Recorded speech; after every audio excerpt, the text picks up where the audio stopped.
Okay. Yeah. Yeah. Okay, I know, you mind if we jump around a little bit? It's your agenda. You're the chairman. Kathy, you want to jump up? Sure. Because you heard you say you're on a lot of meetings, so. I'm just going to the Board of Selectmen meeting, so I Yeah, don't know me too. whether he's going to, so maybe you want to take care of Bob first. All right. So, okay, Bob's here for the tourism, the article. Okay. Let's start off with the tourism revenue preservation fund.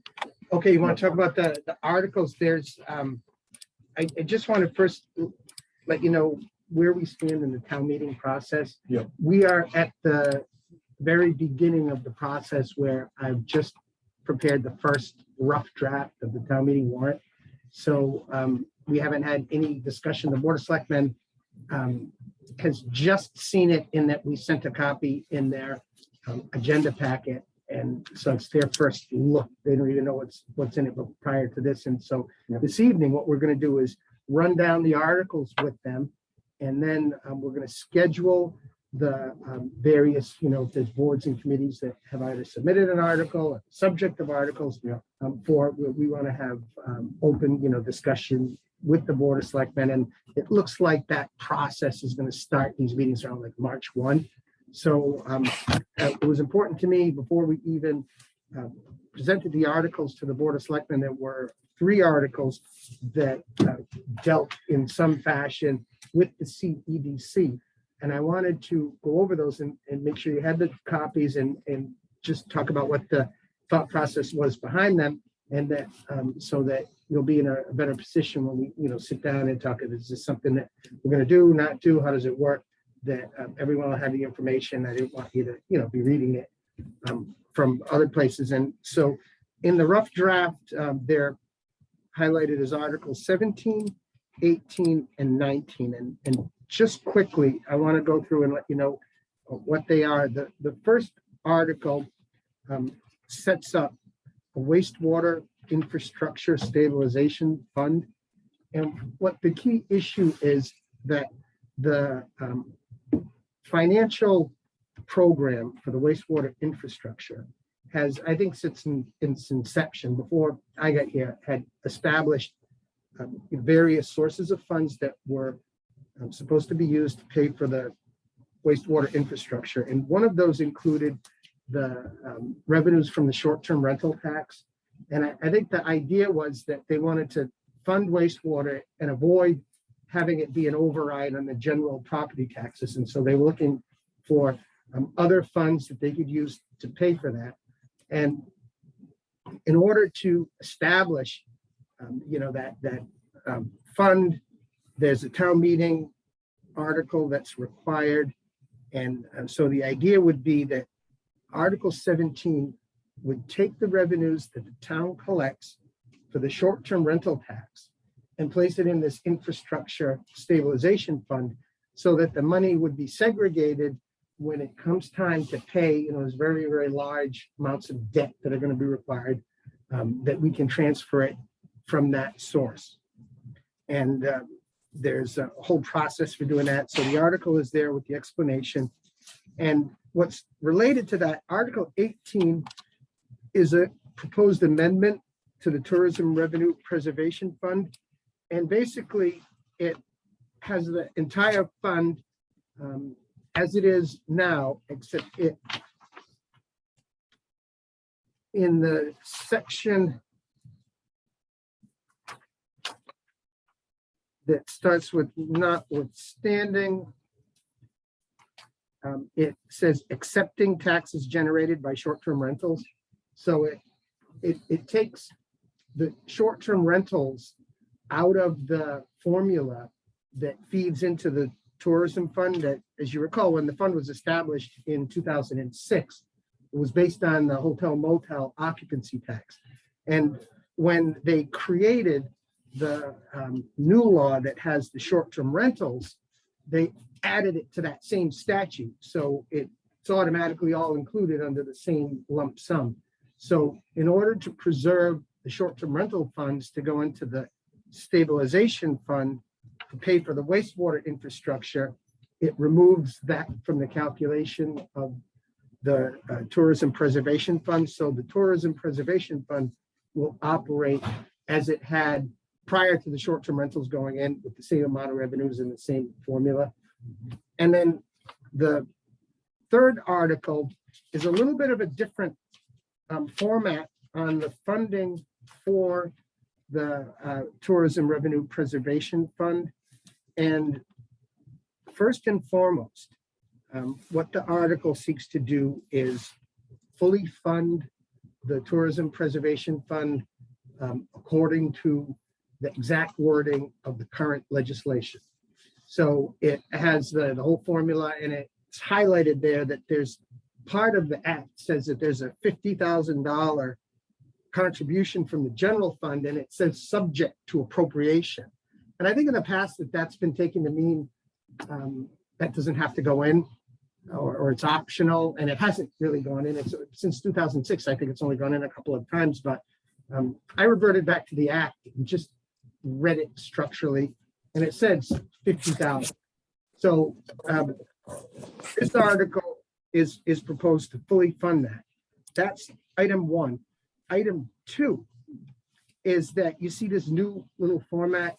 We, as a result of our last meeting that we had with the Board of Selectmen, when they talked about, whether the town administrator was delegated to sign all the contracts and things, what they asked us to do is send the act up to town council and get a clarification on whether the Board of Selectmen signs contracts or whether it's delegated to the town administrator, and the other procedures are we following, with the act. And so town council reviewed it, and, he basically sent back and said that the town administrator has previously been delegated authority to sign the contracts, but he doesn't have to be. The Board of Selectmen can certainly sign them, and so there's no issue or problem there. And it seemed to me like the Board of Selectmen was indicating they wanted to sign the contracts, which that's fine. And the second item is that the town council gave us an opinion, and we can certainly share that with the committee.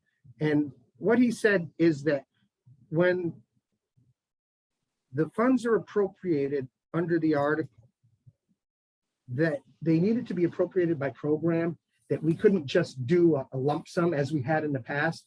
You seem to take issue with that format, that it's not okay to just say, this is the money that went in, and so this is what we're going to spend. What he indicated is that if you read the law, it says that the money goes in automatically into the fund, and when you take it out, you have to do it subject to appropriation by the program. So what we did to come up with this chart is we just read the law. And the law says that you can spend the money for special events, marketing, public improvement. And so we just listed out the things you can spend money on. And I don't know if we need this unallocated. The reason that that's in there is we're very mindful of the fact that one of the benefits of having this fund is that the CEDC sets forth a program of expenditures, but also reserves some money so that if something, comes up halfway through the year, that you have funds that are available.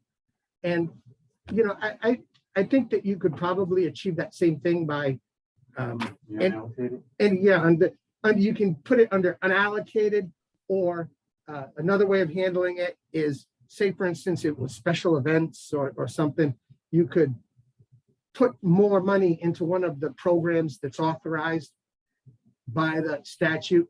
And we felt that to carry out what town council was looking for, that this type of approach is infinitely superior to doing something where, we list out, well, there's going to be 10,000 for the St. Patrick's Parade, and there's going to be 5,000 for the state, that we don't want to list out every single thing. That we wanted to just stick to the categories that are approved under the law, and allow the CEDC as much discretion and leeway as possible in what you specifically allocate the programs to.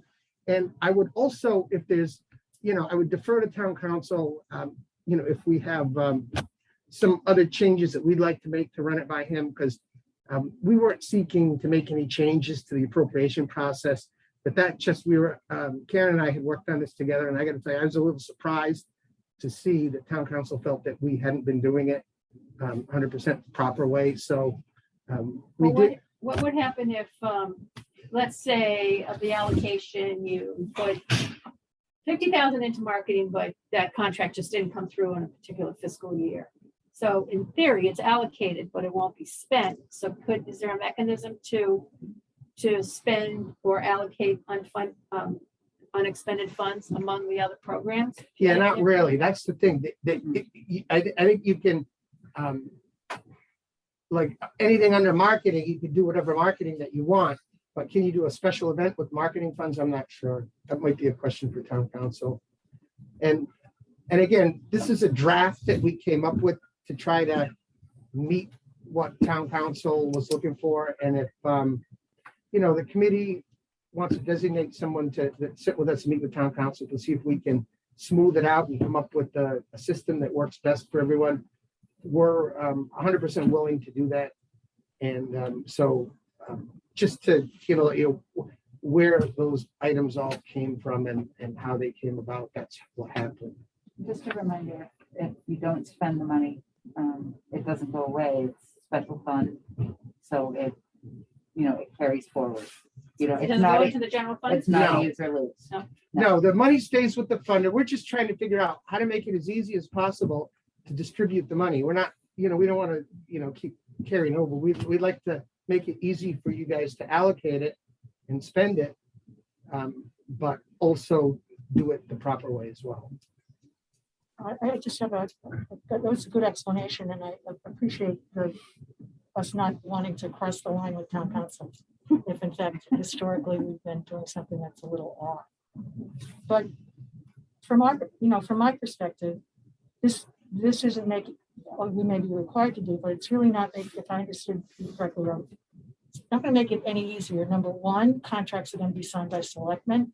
And number two, we're now going to have segregated appropriations that we have to live within. So we've got a bureaucratic constraint now with signatures, contracts, whatever public vetting that is to go to. And then in addition, we've got our buckets that now have boundaries in them. Whereas before, we had a pretty good process. I don't think we abused the privilege, but my initial reaction is if town council is, and probably will be the last word on this, know that that's a timeline constraint that will affect how nimble we can be and how flexible we can be with those two overlay. Well, let me make a statement that kind of addresses your concerns, because I have to tell you, I share your concerns and I'm very I don't know why sympathetic. you wouldn't want to be the contract signer. Yeah, Why that no, wouldn't be delegated to you. in the my first thing place. is it has been lawfully delegated to me, but at the discretion of the Board of Selectmen. If they want to remove that delegation, I mean, that's what I try not to jump on their job. I try to do my job. And so, but at any rate, I agree with you on that. But one thing I would say is that if we're recommending an amendment to the special legislation, that one potential thing that we can do is discuss with town council if we want to expand the amendment to make it so that we can more easily administer the fund. Maybe there's a provision that he's looking at that he's interpreting in a way that's tying our hands, that there's no reason why we can't have a section 3 on here, and further to provide that the committee, can expend it without further appropriation or something along those lines. So there's, if we, there's some words that we need to add, I think it can be done. I'm with Joanne. I think we're overreacting. Just back up a second. Why are we doing all this? I think because there was some input given by a citizen or citizens at a annual meeting that resulted in a question being unable to be answered by some of the Board of Selectmen about this fund. So then someone said, we're going to take it to the next step. So now we're at this point where we have a process that was working pretty well oiled and fine tuned as far as I could tell. And we're going along okay with it. Now we're at a point where we're putting barriers on this thing and making it much more difficult for us. I'm not so sure as we want to go this way unless we have to go this way. If that's what the council is saying to us, we have to go this way to be consistent with the law. If that's the case, then I think we need some type of sentence in there that allows for us to move funds to be nimble. I think the word Joanne used, to be nimble as we have been going forward. Because I don't think the way I'm reading this, that we were going to be able to do that. We're gonna have to go back to the town meeting to make adjustments. We wanted to move money from another allocated account up into special events or marketing, whatever the case may be, we're gonna have to do that. And I just think that's gonna tie our hands on the next term. And I don't think that's what the Board of Selectmen wants to have happen, Right. or the administration. So Correct. I'm not so sure we probably resolved this. We all got in the room and said, what are you trying to do here? Why are we making it much more difficult? Are these buckets from the act? Yes. And they didn't say such as, or including but not limited to, or council made a conclusion, those are the buckets? Yeah, but he didn't come up with the unallocated thing. And We no, invented that to try to, yeah. I think we were thinking of how can we give some more flexibility.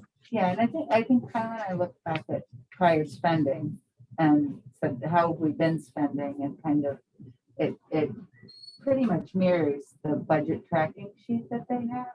And the one comment I'd make too is, we don't have to have, and I defer to Bob, we don't have to have an unallocated category. So if there was, historically you've budgeted enough for wages, special events, marketing, and public improvements, we've added a new category just to be clear on some of the types of spending that seem to be really useful and good to tap the fund for. But you don't have to have an unallocated. You could take whatever that balance has traditionally been and reassign it across the board, based on your discretion. So you could say, oh, I think we're going to do more marketing, or, oh, we're going to do more events this year, whatever. Or you can add more, take from that unallocated and add to each of those. When can you do that? At the end of the year? It- The it- following year, you can't do it within the year. I think that doing it this way, it's subject to town meeting. So The we appropriation. that So you wouldn't be able to go back and forth unless, I think Bob's suggesting that council maybe have some look at adding a little more flexibility. Is that where you're going, Bob? Well, I'm just saying is if we're gonna tweak the statute, let's put an improvement to make it easier to administer it. If we're going in after one thing, why not get as much as we can? Yeah, that's a good idea. But The other concern I had too, though, again, the knowing town meeting, someone stands up and says, I'd like to amend this and change the number that's for special events to $50,000. Yes. Or unallocated, that means you don't know what you want to do with it, so why are we? I don't think you Or- want to have any unallocated. Oh, So why are we doing our job? What are we getting at? If I could just, there's two different issues at play here. There's the bucket issue that we've been talking about. Yeah. And I actually don't think that's really going to hamper your flexibility or whatnot. There's never been a time where you guys have run out of funding for one bucket and have had to grab for another bucket. Yeah. So there's never been a scenario in the past where you guys would have had to go back to town meeting to ask for more money. Plus, don't forget, I wanted to include the budget that you guys, the reason I included this budget in the meeting packet is because don't forget, all this is rolling over. So you're gonna have 156,000 and not allocated that rolls over if you don't spend it before then, and the public improvement, that all rolls over. So you'll have that rolled over plus whatever you guys decide to allocate, which is, we were thinking these numbers might work out based off of your historical appropriations. So I don't envision a scenario where you guys would lose flexibility from putting them in the buckets if you budget it correctly. The one thing is it's not gonna, if something changes later in the year, yeah, that could hamstring you, but you would just have to plan ahead for that for the next few months, and you'd get a new allocation then. I think you could definitely make the allocations part work. The one part where I think absolutely will hamper flexibility and how quickly we get things done is Board of Selectmen needing to sign off on every contract. And this is town council telling us we have to do this, whereas the other one is the board of selectmen saying we want to sign off on one thing. So one thing I think you guys could have, some feedback on, say, board of selectmen, if you guys do decide for whatever reason that you want to be the ones to sign the contract, just know it's going to slow down everything when we do. And it's going to make us a lot less efficient and a lot less nimble. There's nothing we can really do about this part because this is from town council. So yeah, maybe they can work with us to make us a little bit, but I think you're going to be nimble enough with this as is. I think you'll be fine. Do you think those categories are broad enough for us to? do Yes, I do. think that makes a good point too, because you're adding, like Joanne, like you said, there's two constraints now. One are the buckets and one is the contract. So the buckets is okay, and then maybe make that point on the contract. Odd. It seems odd that the act would micromanage somebody's budget, doesn't it? It is kind of like the CPA articles, I mean, if you think of it that way.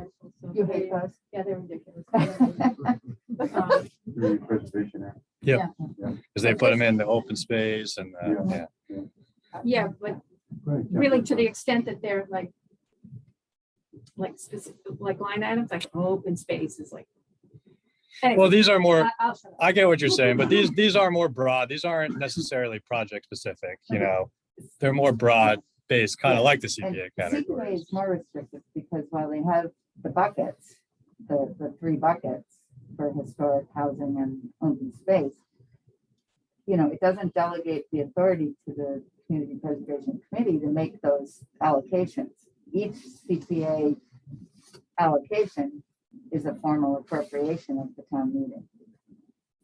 So, And I guess one important question would be, do you envision anything coming to you guys for a funding request that you don't think you could fit into one of those categories? That's why I asked that question. I can't think of anything. That's why we tried to make it as broad as possible. I would think you could fit a lot of stuff into economic development projects line, So a $75,000 study that we think. That would have come out of that, yeah. So, The other, I'm gonna sound a bit two-faced here, but the other thing I really like about this as a lifetime public bureaucrat is transparency. Mhm. The public has a right to know this. We have that appropriation, that's a big number. There's no language, so, and quite frankly, we've been getting away with it. And one moment of complete misinformation at town meeting, and it was total misinformation. Maybe the end result here is not such a bad thing. Because I think being able to see more is better than being able to see less. Yeah. Someone who has benefited from the tourism revenue preservation fund and would like to continue to benefit from it. Is the act, do they give percentages like the CPA, we have to like minimum? The only one is public improvements, 20 to 40%, and I think the number that we put in there was about 25. I always felt that this article was perfunctory. There was right. So the only thing that people can change at town meeting is not the total, it's just the buckets that it goes into. What can people change at town meeting? Do people vote this down? I thought it was like an act of a. I remember last year they tried to amend the amount because of that whole controversy. And they said it's all or nothing. You said you can vote it in as is or It's a no. good question for council, just to what extent can it be modified from the floor? Yeah, I don't know if we're changing it to the buckets, I think that might change I mean, things. I think the word appropriation means something. And we're not these aren't subsets of an appropriation. The appropriation is the bottom line. 517. But I'm no lawyer. It's just as required by chapter 338 of the acts of whatever. Can town meeting vote it down at all, or is it required? Well, here's the thing, that there is one item that fell, I think, down on the positive side for the committee and the fund, which we all support. I just want to kind of be real clear on that, is the town council viewed the act as creating the mechanism that makes that percentage of funds set aside into the fund. That it's not required that the only part that says subject to appropriation is the 50,000. The rest, what he says, that automatically goes into the fund. Now, town meeting can deny you spending it on certain things. That's the appropriation, it's approved to spend it, but the fund remains healthy. So town meeting can't say, no, I want to take that money and use it for something else. The money's in the fund by state law. and it stays there. What we gotta talk town meeting is to vote to spend it on what we want to spend. Excellent. Buckets, these buckets. The So buckets. people could move it around I in the think so, buckets. yeah. Even though it is more transparency, it certainly does bode some changes that may not bode well. for Absolutely. You guys and flexibility.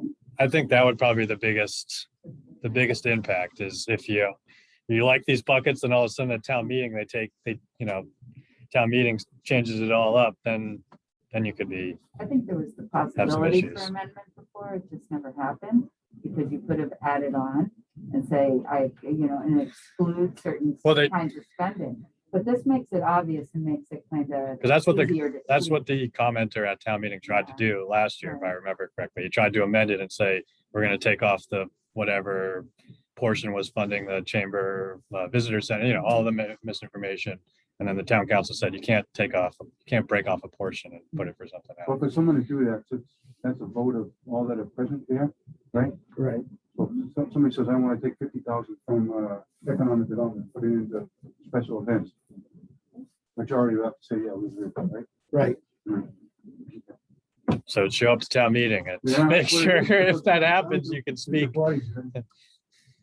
Okay, so I guess. And by the way, that's what we have to do. We have Joe Manning had his hand raised, and I think I'm Ken, sorry, Joe. and I think Ken Smith's here too now. to- Joe, you're up. Hi, everyone. Maria, we haven't met yet, but welcome. I just had a couple questions to hopefully add to the discussion. Going back to the first article that was described, is that 75% a change from 50%? And is that as it relates to the appropriation for this committee? No, the 75% is the way the law works is if you create one of these stabilization funds, you have to put in a minimum of 25% of the revenue. So we chose 75% at least as our first draft because that equals, I think it's like a little under 1.2, which was in the original financial plan for wastewater. That was like the minimum amount that we wanted to get per year out of that. It could be set at 100%. Right now, we're not doing this.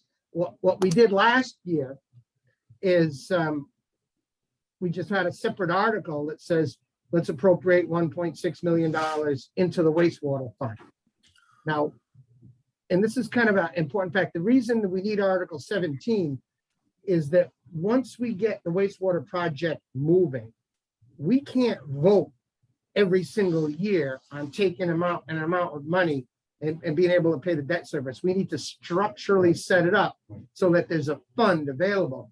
Otherwise, the needs that you have just from, say, the educational system, police and fire, will be competing so heavily for this money, it'll just gum everything up. So this part, 17 is new, and it's based on a policy that the selectmen have indicated that they'd like to devote the lion's share of the short-term rentals to wastewater.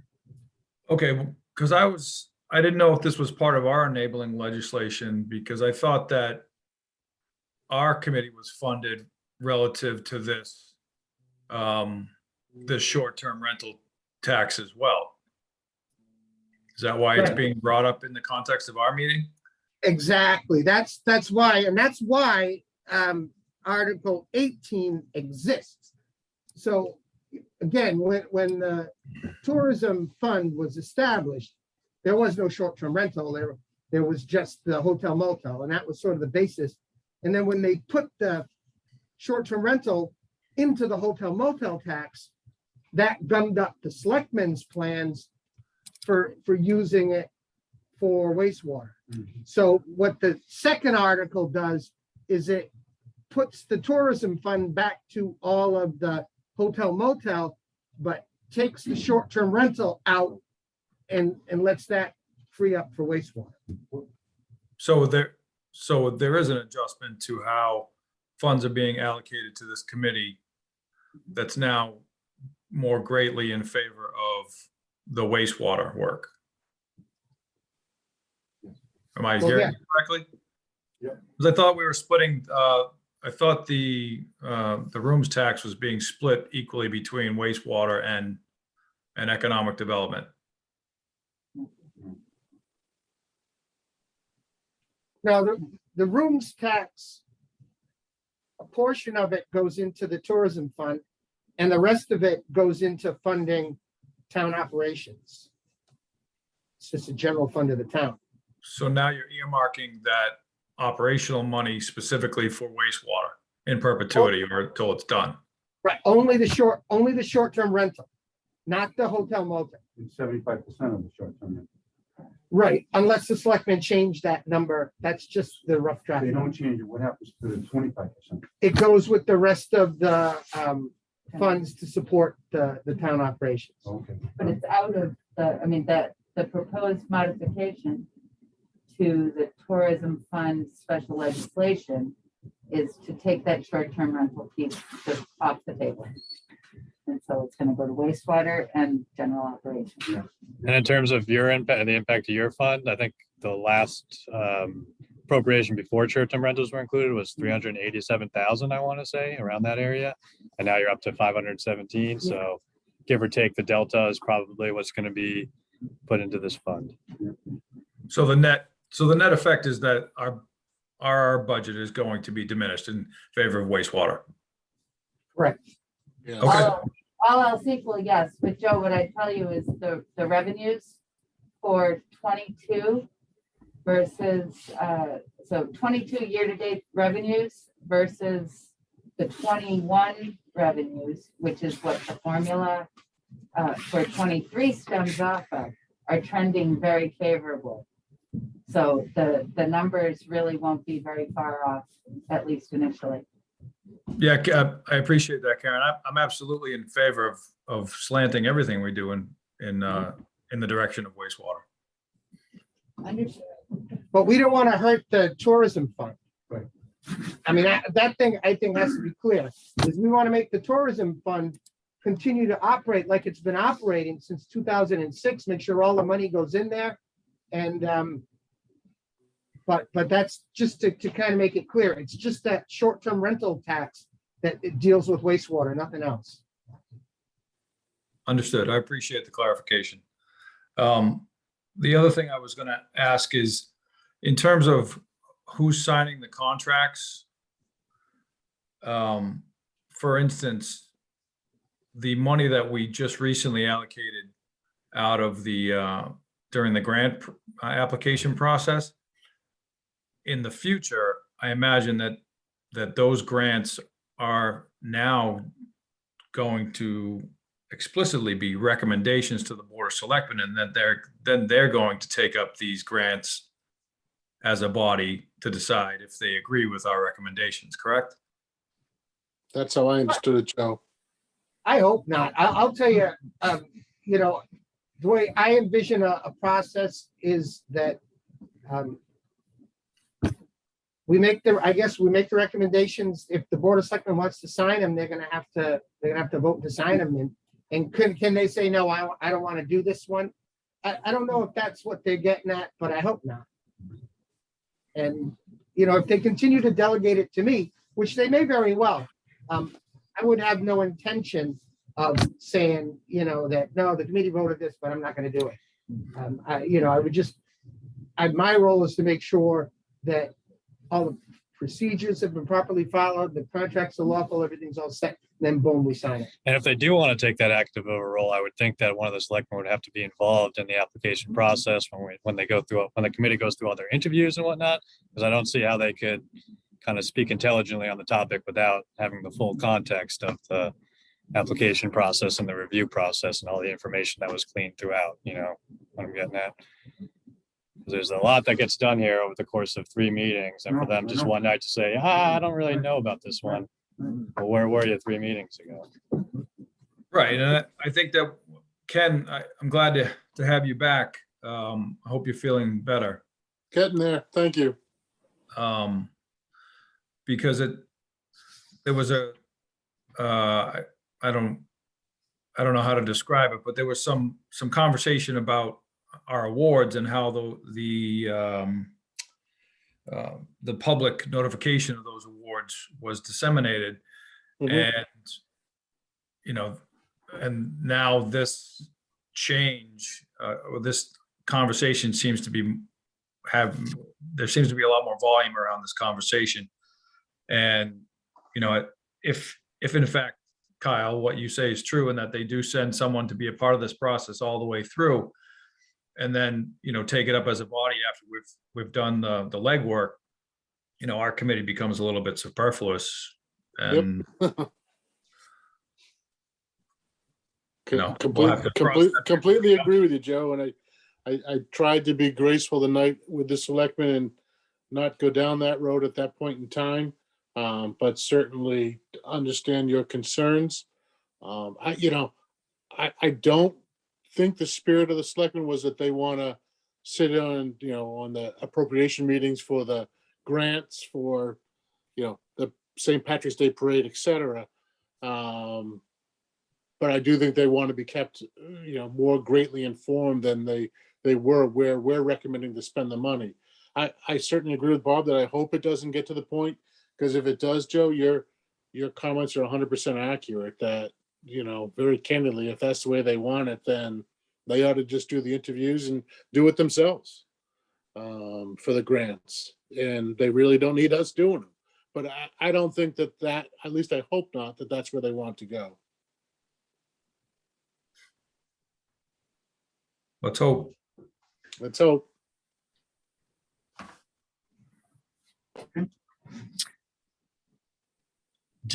Karen, would you like a recommendation vote on the allocation, or you You just? can do that. I mean, so but let me, if I can ask Bob a question. So the next step of the committee, we had prepared a memo with some additional background on this, the suggested breakdown for the buckets to be additional information for any draft warrant.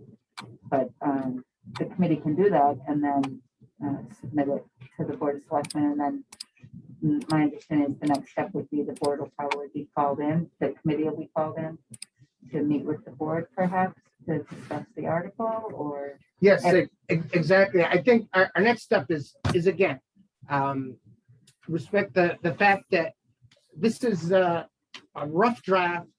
Selectmen haven't seen it even yet. We're going to show it to them tonight so they'll be aware of it.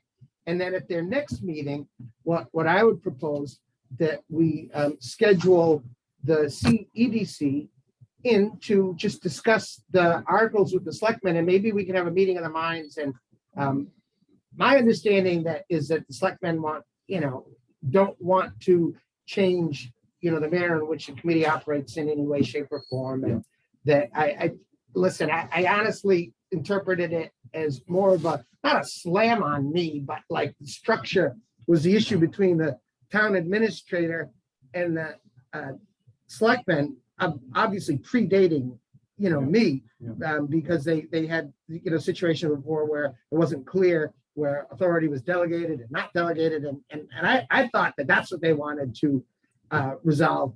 And it wasn't an issue with the CEDC, but I do think that March 1 is their next meeting. And if we have just an open, frank discussion, and you guys have all the information that everybody else has, and we're all together, that we work these issues out, the CEDC continues that, and then we, get a lot of good things done, and we can figure out maybe even if we have some time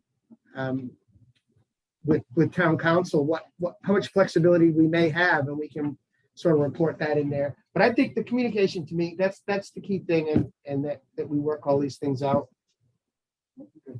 Yes. Yeah, so we just kind of wanted to get you guys' feedback on this kind of suggested allocation for the buckets, which would help inform these future discussions when you guys talk about your draft articles. But If I can try Go to ahead, help, too, absolutely. And the one thing that it does is, this assumes we had a brief conversation, we didn't vote, or you guys didn't vote last time about the $50,000 and whether or not that was something you wanted to request, because then if you So the figure, the 517 that Kyle has pulled out excludes the 50. That's only the formula piece of the appropriation. So you'd have to allocate an additional 50 across the board there. And you'll note that this suggested distribution doesn't include an unallocated component. Because, and again, you guys will already have that 156 and unallocated that'll roll over. So keep that in mind too. And Joe's got his hand up. So At some point, this article did have, I'm not sure what draft I'm looking at here, but it did have 50,000 from the general fund. That was That number was the 567. Right, Yeah. well, just to clarify, the rough draft warrant that I prepared, I just was very structural about it. I took out the law and I read the law and followed the formula, and it says that there's a $50,000 subject to Yeah. appropriation. So I put it in there. I'm not, because it's, oh, well, it says subject to appropriation. That means we're not going to give it to them. Let's read what the law says and then follow it. So the article that I put in front of the selectmen, it's got the 50,000 in Yeah. there. Yeah, I guess that's one of, But again, it'll have to make it in there throughout the process. Yeah. but I guess my point is, wouldn't we, if short-term rentals, if the pot for us is going to be diminished by this move of short-term rentals, Yeah. why wouldn't we want to With the supplement with the 50? It's in the law now, Yeah. unless the bottom line for the town, that's not a good move. Yeah, And I can't, only you guys could say whether that's a good move or a bad move. well, my quick response would be this year, the short-term rentals are included. So you Right, kind of are right. getting an It's a extra lot of money. appropriation this year. This is going to be the biggest appropriation you guys have ever had by a good amount. It's obviously totally up to you. I would just wonder about the optics of see. having the biggest fund you've ever had and then saying, and we want another 50,000. Oh, no, I'm I'm sorry. Want it in there. Yep. As No. kind But of totally up to you straight guys. read on the To legislation. Joe's point, you're right about this year, but what happens is. Yeah, maybe next year. Right. Yeah, I get So we have what the you're saying. flexibility to come back Yeah. when we start to see that the numbers Yep. are kind of getting squeezed. If we put it in now, it'll be easier to keep it in. If we leave it out now, it'll be easier to leave out. Yeah. No, I think we should put it in. You're right about that. Speaking from experience, well said, I think we should leave it in. And, Well, especially if things aren't used and we can roll over and continue to roll over and exhaust it at some point when short-term rentals really does have some kind of an impact on our total budget. And Joe does have his hand up, Joe Manning. Good, Joe? So I would agree with all you guys that we keep the 50 in. And I would go further to say we put it in unallocated and go fight for it. Fight for the flexibility that we're talking about. The draft that the Board of Selectmen have right now is this one with, that I'm Should looking be at. the one that's- that you have Yeah, today. that has no, that just has a bottom line number, right? I'm pretty sure. Yeah, Yeah. it doesn't have the breakout. Yeah. Does it have two? I don't know that I have what you have. Yeah. I think it has the two. Okay, oh, so, okay, I just penciled in what the Okay. other. that's, okay.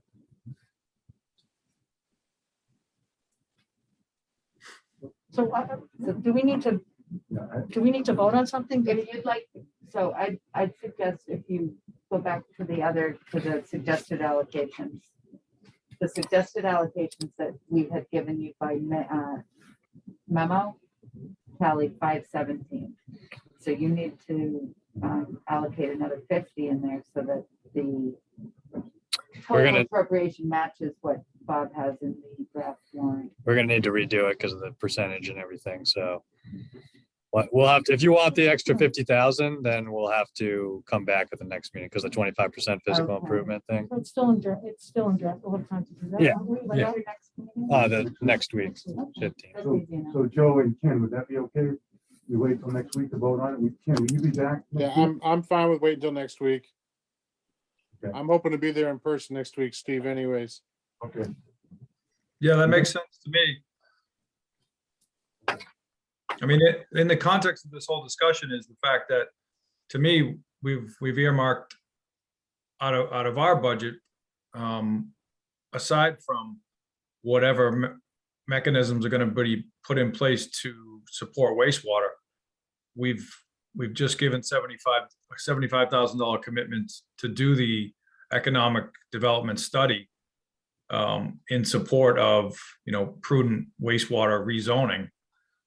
So it's not like we're not walking in parallel with the board. And I think that all of us on this committee can make that case to them. We're not a petulant child that's not doing what we're supposed to do. So I think we can be successful in making this partnership stronger. And we're all pulling on the same rope. Well said, Joe.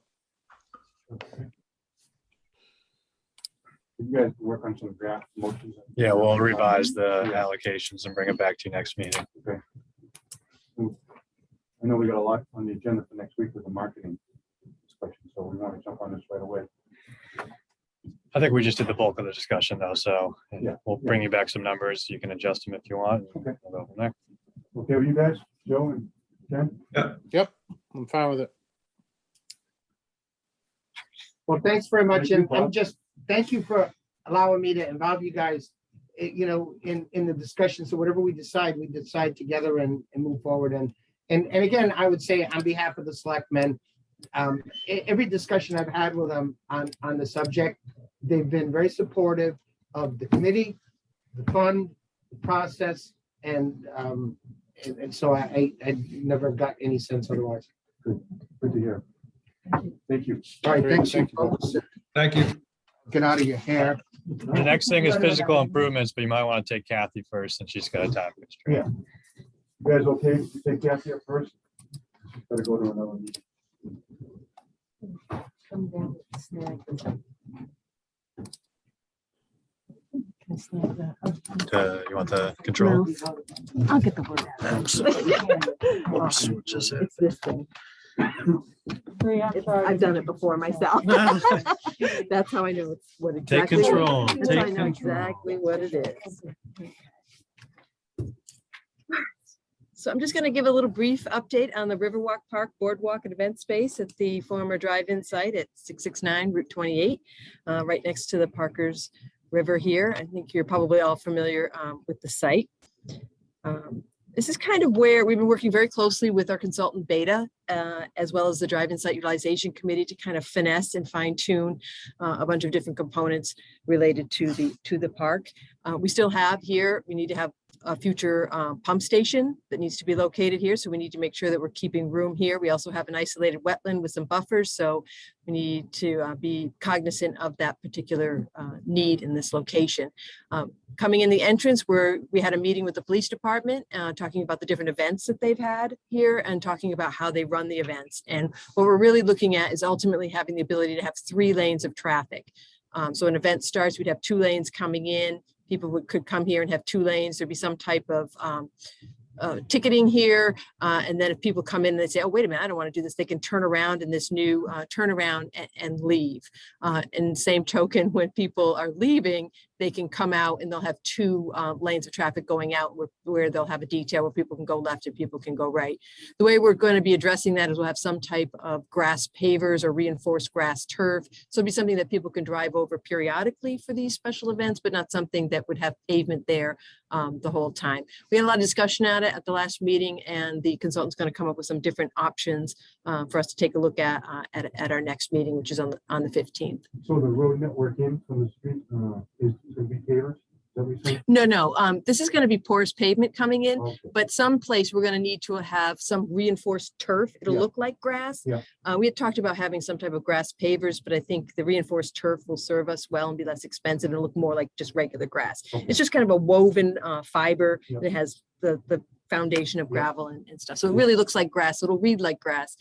There was some discussion of maybe putting in some type of center island to make the entrance aesthetically pleasing. So that's something that that Beta is going to be looking at to see how we make all of that work together. So the entrance is going to be really important, I think, in figuring out the logistics when we have events.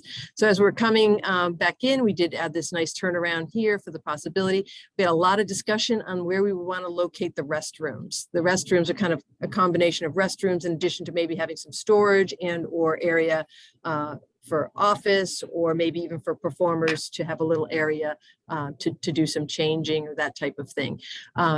So at the last meeting, we actually, Steve missed out on this, we actually decided to locate the restroom in this location. We had been looking over here, which is a little bit closer to where the walkways, trails to the boardwalk are going to be. But for a lot of different logistical reasons, for cost, we're going to be closer to the connection for the sewer, a bunch of different reasons.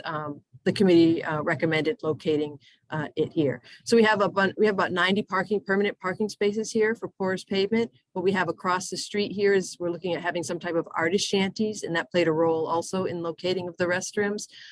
Each area here are like small little, what we've been calling like outdoor rooms, where we can have those different playscapes. You might be able to have some type of shade structure for more relaxed get-together gatherings like picnics.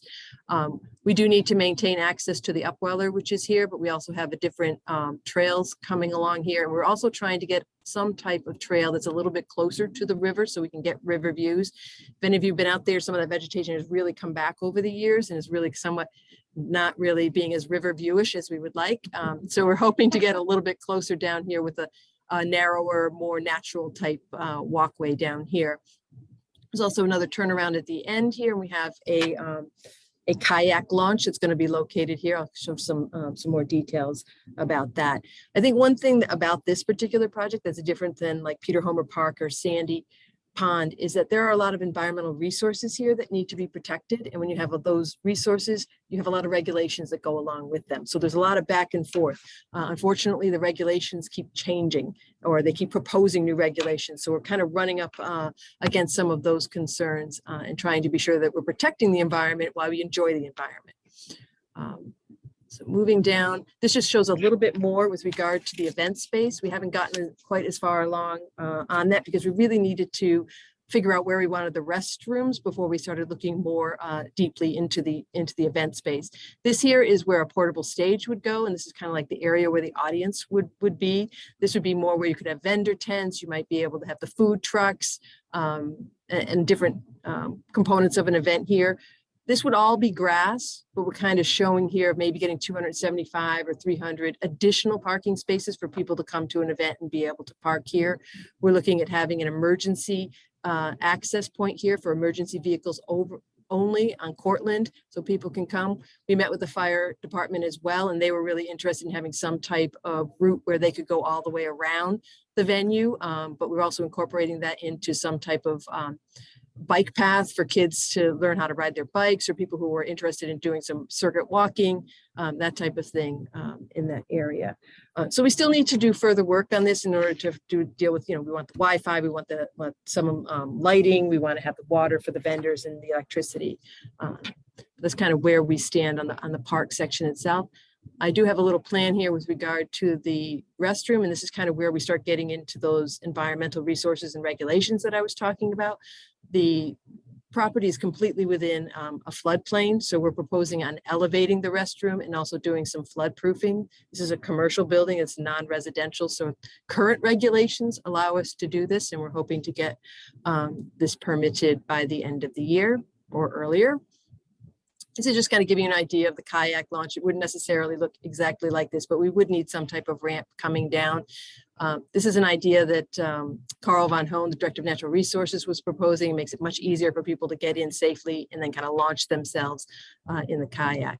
Unfortunately, we also have salt marsh in that area, so we actually have to have a boardwalk to go up and over that salt marsh before we can have the floats down here for the kayak launch. So a little bit more complicated.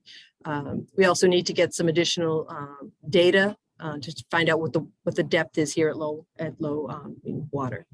Yeah. Oh, yep. Has anyone from Natural Resources brought up any issues at all with sightlines and boat traffic? Yeah, Carl came, I'm not sure if you were at a meeting, Carl Von Hoen came to a meeting, and he basically indicated that this Parkhurst River is being used by kayaks all the time now anyway.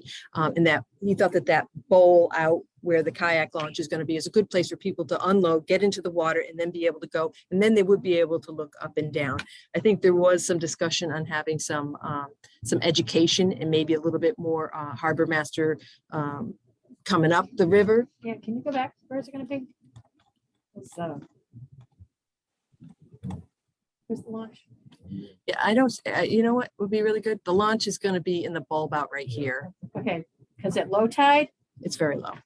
no, you can't navigate Yeah. your own boat, let alone Yep. a boat or kayak. So Yeah, that's one of the things that we're looking at.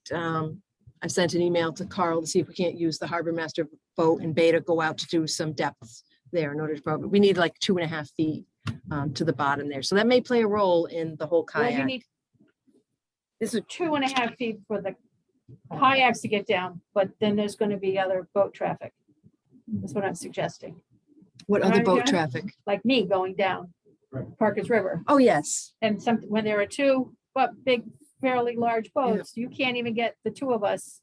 And there has to be some protocol, Mhm. you know, like right away. So anyway, with that being said, I hope in the Yep. context of this is that before we have anybody go out the kayaks, that they get a, learn to the rules of the road, what you have. to- That's a really good boat point. safety. One of the things when we were originally doing the conceptual design was actually having some type of kayak education kiosk in this particular area, so people kind of understand boats can't stop on a dime. You're the one who's going to need to be to the side and those types of things. Yeah.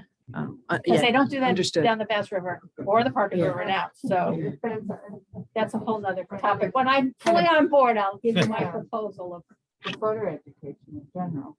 Yeah. 'Cause but there Everybody's out there is a there. way to make it like, oh, I got my Yarmouth voter sticker. Hey, hey, you know, but how much it costs you? $5, then, you know, whatever. So, but it's dangerous. Just, I mean, I hope you It's- guys flag that. It's It's a narrow river, and it has a very limited area for the channel, which is really in the center for larger boats, and there is a marina across the street, so. Yeah. So there are also a lot of people with their own docks and boats further down to take that into consideration. So moving on to, this is where the launch would be here, and then we have some trails that'll be bringing us down to the marsh, which is located to the south. What we've been looking at with the boardwalk is trying to be having a 6-foot wide boardwalk, which means you need to have a minimum of 1-to-1, so 6 foot tall above the marsh, but preferably something higher. Division of Marine Fisheries, their ideal is 1 to 1.5, but that would start getting the boardwalk extremely tall. So what we're trying to propose here to maintain the sunlight down to the marsh from the boardwalk is in these areas where we're kind of going north, south, where you have better sun penetration under doing the 1-to-1. But where we have more of an east-west orientation, we would be going up to the 1 to 1.25, so 7.5 feet above. What you're seeing here in these little stars is maybe some areas where people could have an overlook or an outlook. That's something I'll take some pictures of this. This is just kind of showing you that the area underneath would be 6 feet in the yellow area, and then as you go up, it's to the 7.5 for the red area. And obviously, we're going to need some type of accessible transition. I think it would just be at the 5% to go from the 6-foot clearance to the 7.5-foot clearance. And again, as we go back down from the marsh down to the ground where the pathways are through the woods, we're going to have another transition that comes down in those areas. There will also need to be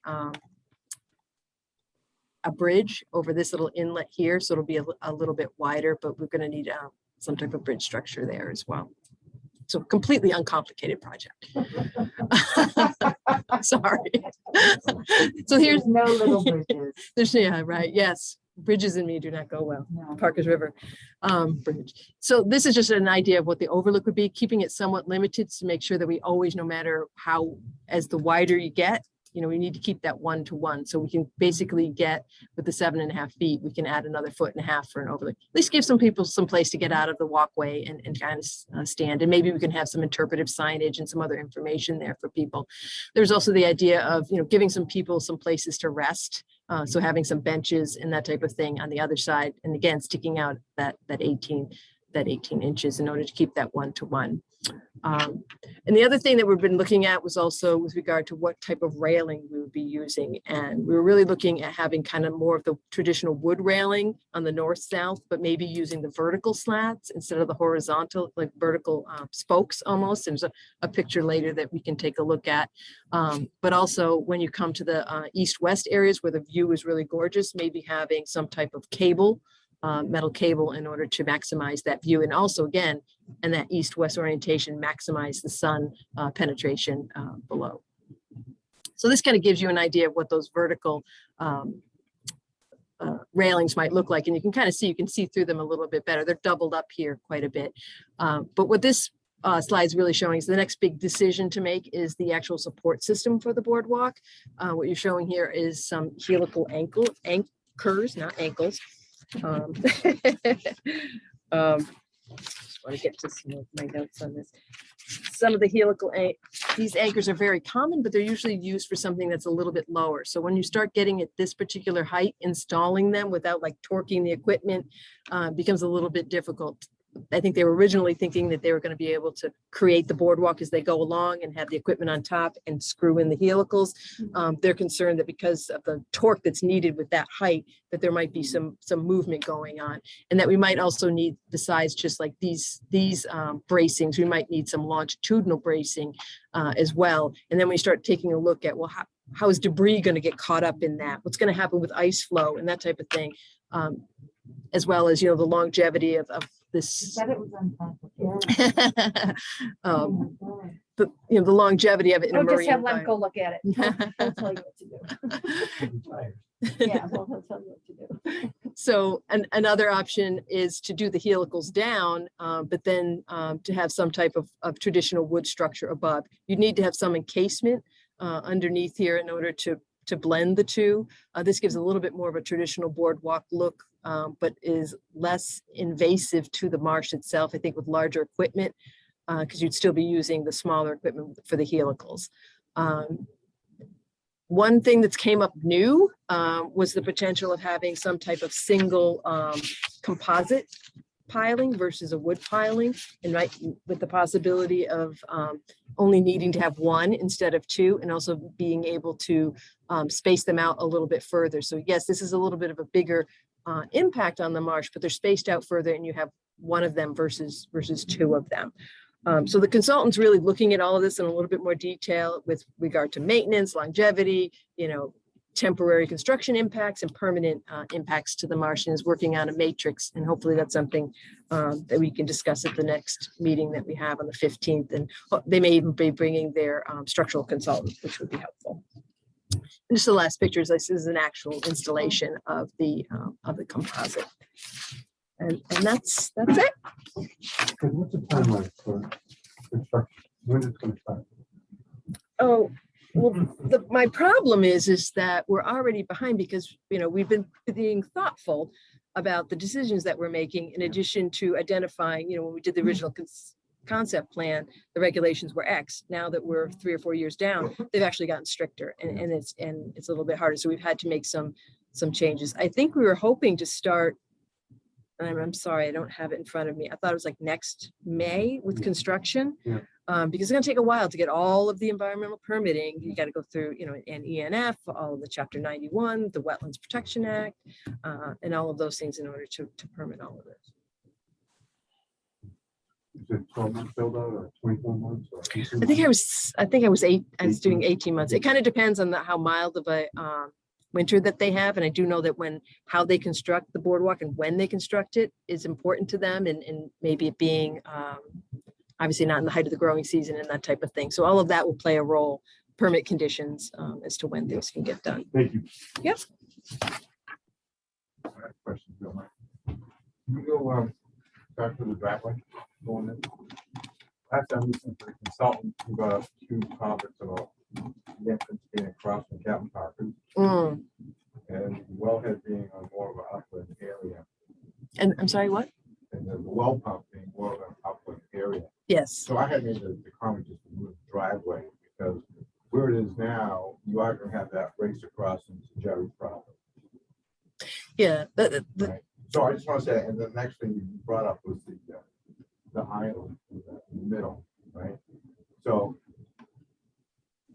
aesthetically, it's very good. Functionality, it really gets in the way, right? You get 12 inches of snow, and now it's gonna become a maintenance problem Mhm. because people are gonna hit it. So I just wanna make that point. Maybe it's cobbles or something a little bit different. Obviously, Yeah. we've been trying to use Well, porous yeah. pavement and not be generating any stormwater runoff. When you start adding cobbles and other impervious materials, it starts something that we would need to think of. I think the problem, and I do know what you're talking about, is that and you can't see it very well, but right here is a jurisdictional isolated wetland. Right. And this is there's like the 35-foot no disturbance. So I get it. So it would be, I don't know whether we can come in and swirl around and come here.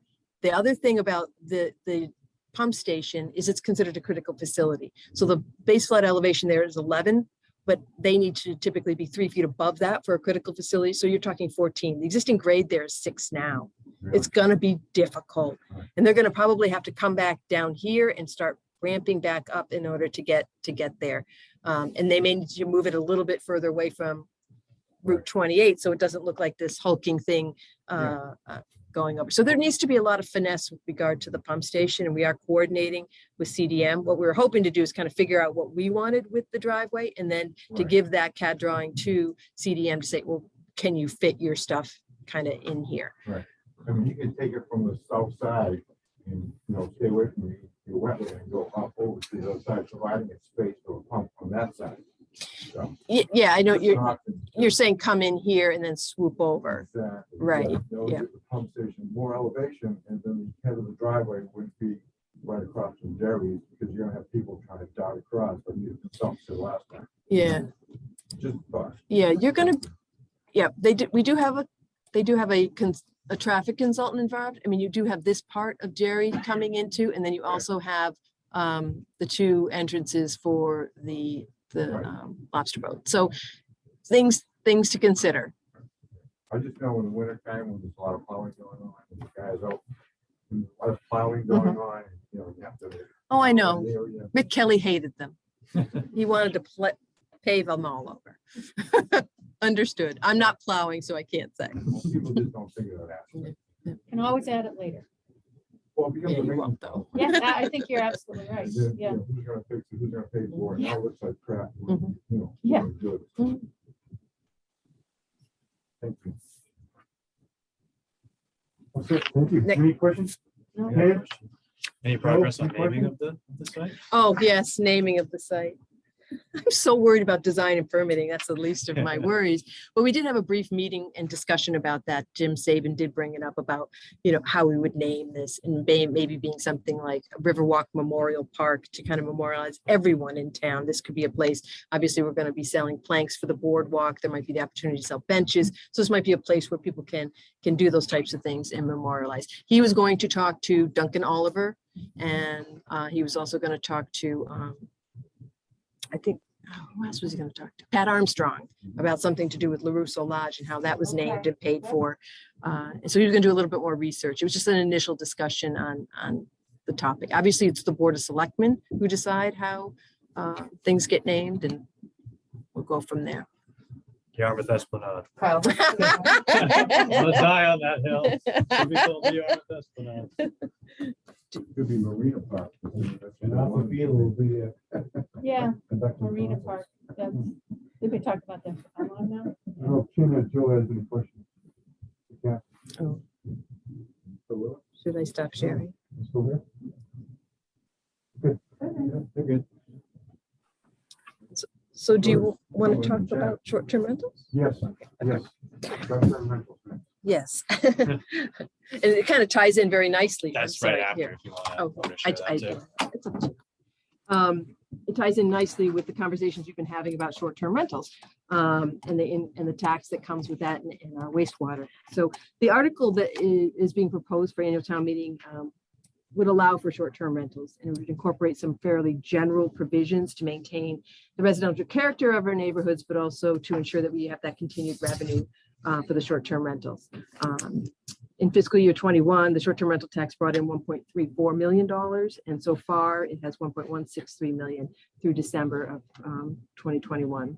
according to our financials. So essentially, a short-term rental is like any room or apartment or house that's rented for less than 31 days. That's not a hotel, a B&B, or lodging. Many include renting of houses in our residential neighborhoods. Right now, Yarmouth has 889 short-term rentals that are registered through the state for 2021. Just as a little bit of a reference, we have 17,299 housing units in town. So relatively small percentage at this point. But there has been a recent court case with Styler versus the Zoning Board of Appeals of Linfield this past July that brought attention to how short-term rentals are addressed in our zoning bylaws. Yeah, you need that. I forgot my luggage. So although our health department requires annual registration, annual inspections, and setting of occupancy for all rental properties, our zoning bylaw currently doesn't even mention short-term rentals. So I think they might have in the past been viewed as being customary accessory uses. However, there's been a real shift with regard to short-term rentals with the advent of all these online booking platforms, and it's become much more commercial in nature. And we have had an increase in complaints from neighbors regarding, noise, parking, trash, and just overcrowding, having way too many people in rental units. So this article would allow for short-term rentals by right in a very simply and timely manner to avoid problems with our upcoming vacation rentals and the revenue that it generates for wastewater. So there are some limited provisions in here that are related to like trash removal, parking, duration of rental, and types of rentals. But also understanding that this amendment was created very quickly because of that case law and inquiries that we've actually been receiving from people down in the building department as to whether short-term rentals are allowed. The town may want to take a little bit of a more detailed planning process related to short-term rentals. Some other communities have, spent 18 to 24 months looking at something along this lines. So what's been included here to try and address that is a sunset clause that's been added. And under this clause, the short-term rentals provisions in the article would expire on November 13th, 2024, unless amended at a future town meeting.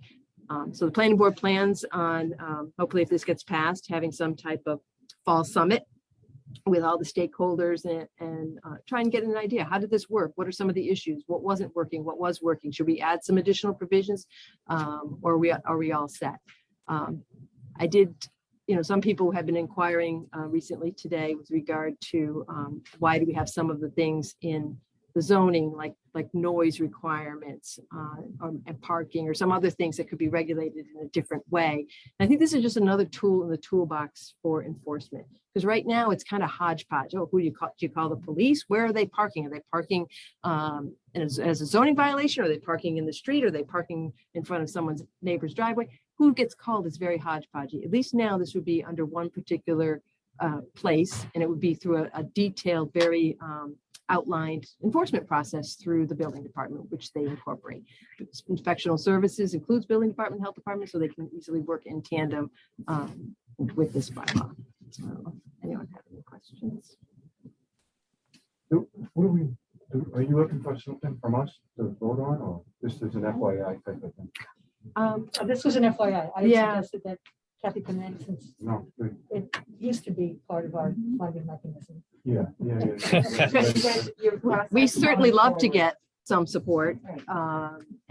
And the public hearing will Our be public when? hearing is scheduled March 16th. So March lots of 16th. times we do get letters of support from CEDC and the chamber and that Yeah. type of thing. We have done that before. Which is helpful to the planning board because it gives an idea of the support for them. We do have another, it's not on the agenda, but we do have another zoning article that we're going to be talking about for annual town meeting, and it was developed in cooperation with local organization, the Yarmouth Community Partnership. It's really meant to help address the temporary seasonal housing issue that we have here, mainly J1 and H2B workers that are so necessary to support our tourism economy. So it kind of relates to you guys as well.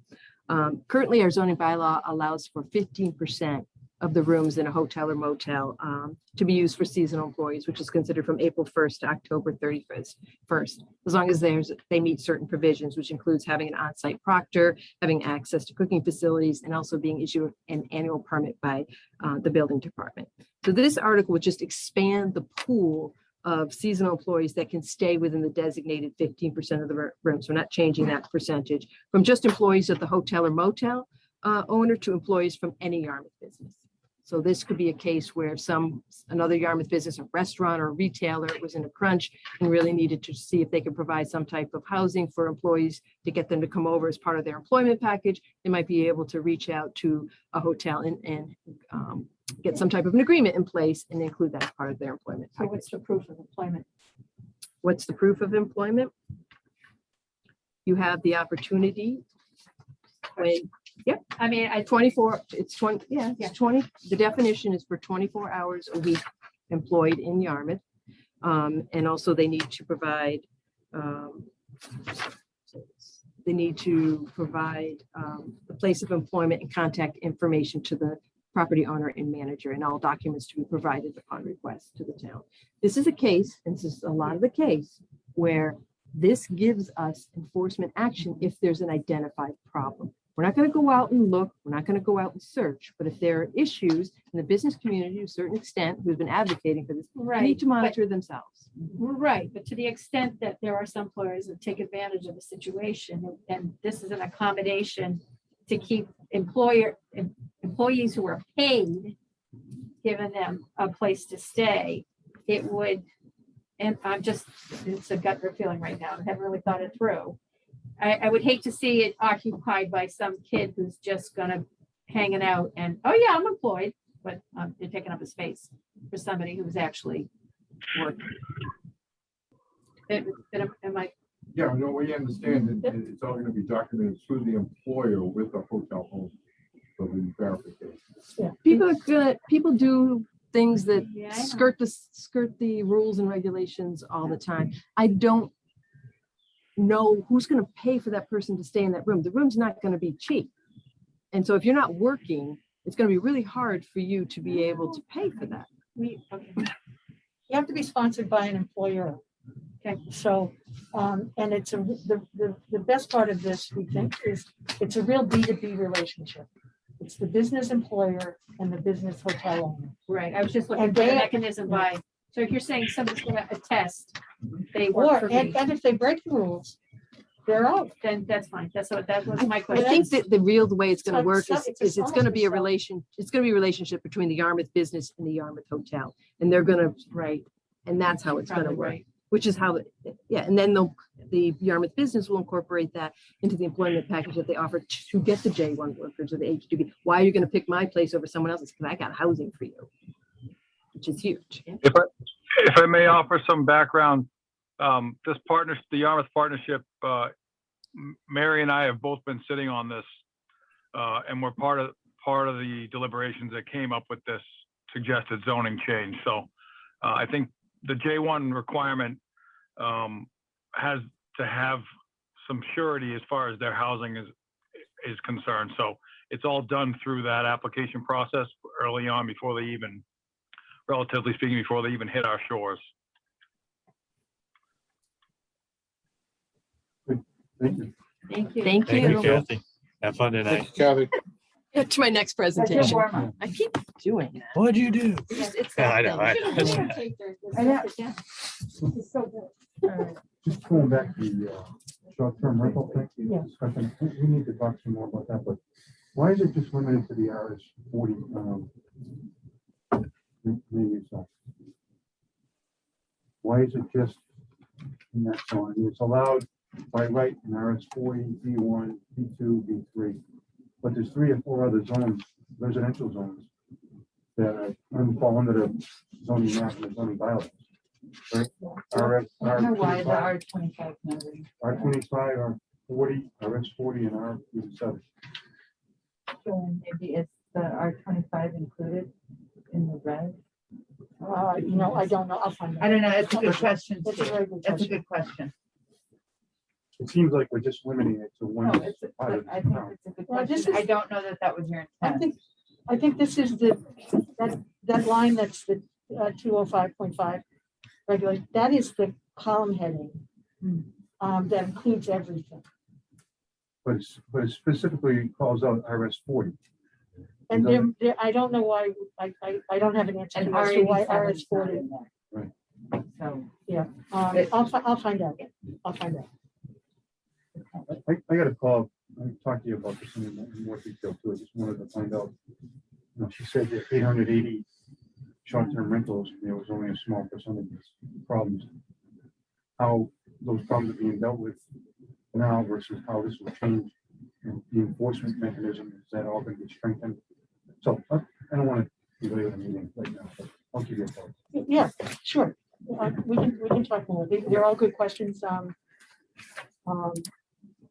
The real thing here is we have no language in the bylaw. Yeah. And this suit, Yeah. if we're sued, short-term rentals revenue goes bye-bye. Yeah. Because we can't have any. Yeah. So what we're trying to do is codify what we believe to be an existing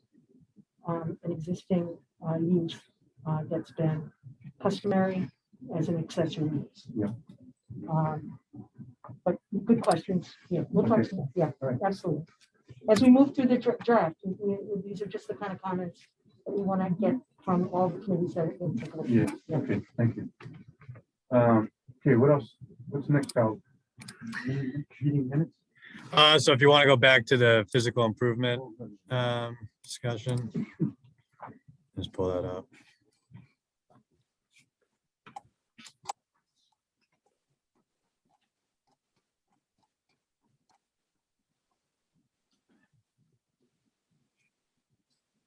Okay. This was Joanne, you had asked for a template from the department heads. Yeah, I think I'd raise this as maybe an opportunity to have some kind of a form. Right. This Yeah, is, I thought that would look good. It's a good- This was pretty similar to the form that we had before. I think the only thing I changed was the thing about the leveraging of funds. Yep. Which is number 9. And what is this for? Physical improvement projects? What does that so include? we have money that can be used for physical improvement projects, and right now what we're doing is pretty much on an ad hoc basis. Someone raises a hand, hey, I got a project here, you can consider it. Okay, when you say who? Like the drive-in site.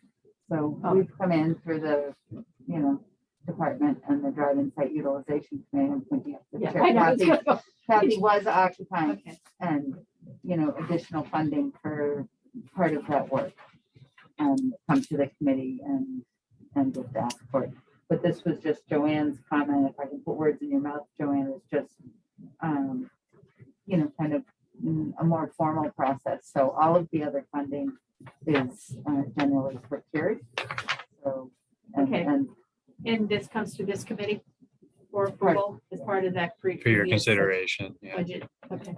Yeah, this is a little better way of Got it. getting a handle on what's out there. So as an example, Parker River Bird Lights, which isn't a good one because we didn't have to fund that, right. but they wanted additional decorative lighting for the new Parker River Village.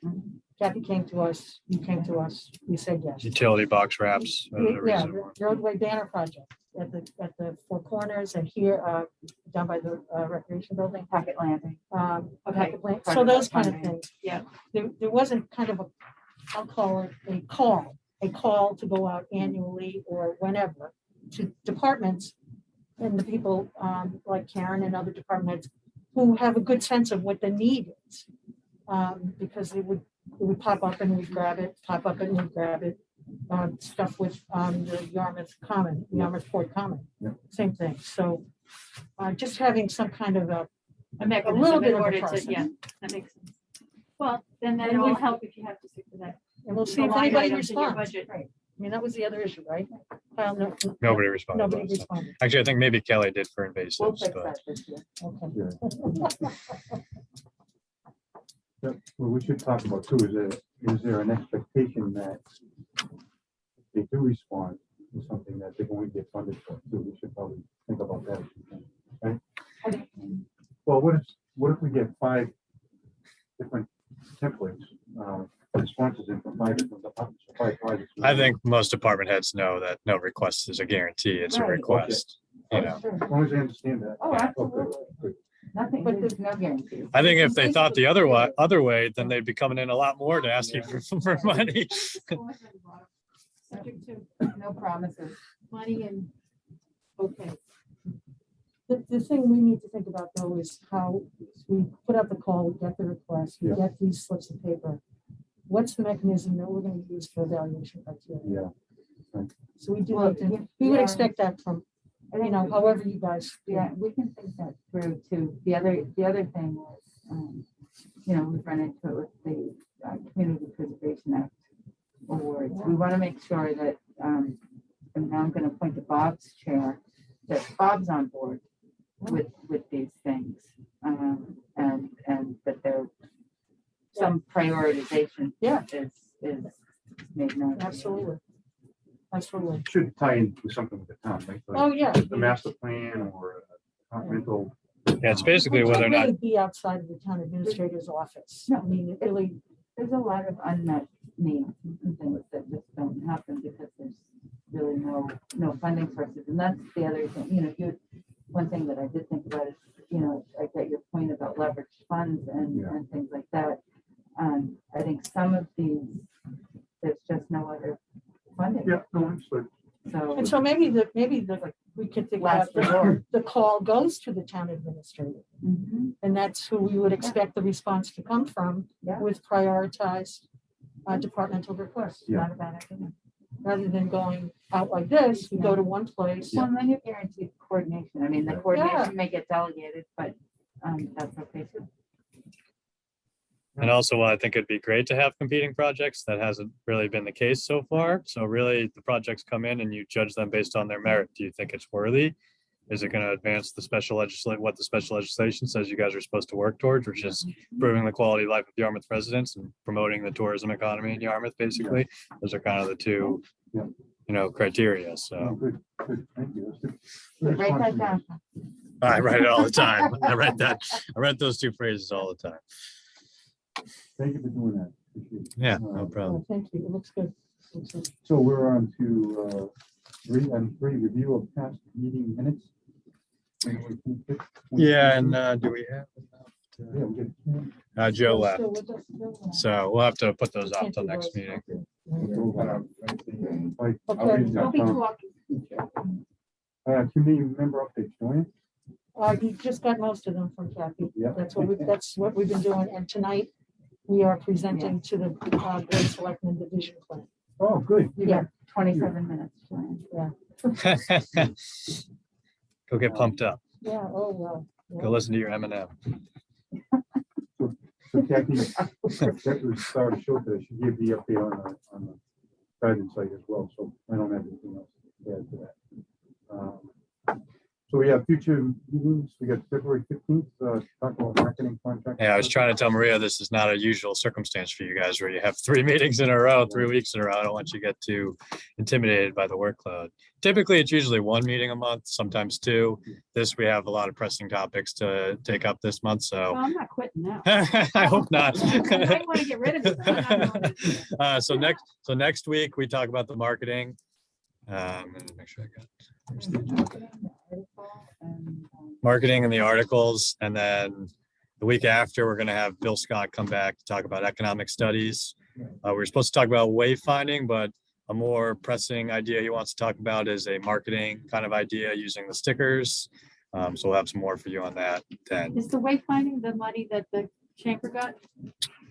The Cape Cod chamber got like I $1 don't million think bucks? they're- Yeah, no, it's not Well, why, to do with that. this is to do it on our own? I haven't heard anything from the Cape Cod Chamber. Okay, let me, Just a clarification for the meeting next week. Yes. We'll be reviewing the RFP in draft. I do have comments on the one that you had given us, which was the old one. Okay, Do you want those? yes, Um, I'll work them in beforehand. There's just some suggestions. And we, And I know it's really not on the agenda, but the one thing that we didn't include as anyway, I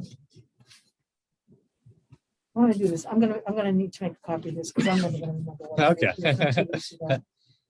But is that what you would like Yeah. is for us to be able to talk in more detail about the package we got? That's perfect, yeah. Okay. are we looking at a 12-month or 18 months? It's usually 18 months with an option to renew it for another 18, right, Karen? Or It's totally up to you. yeah, Okay. It's totally. It had been 12 months and then we bumped it up to 18 months so that we didn't have to go Yeah. through it every single year, so. I think you need to do what's right for you. That's 18 months. Okay. Do you have anything else? That's it for me. Ken, do you have anything? No, I'm good. Thank you, Steve. I'm looking forward to seeing everybody next week, hopefully in person. Likewise. Yeah, Hope you heal. Hope you take feel care, good. heal well. Thank you. All right, with that, we'll take a motion. We can say goodbye. All those in favor? There you go. Thanks. All right. How'd you like your first meeting? You guys are pretty good.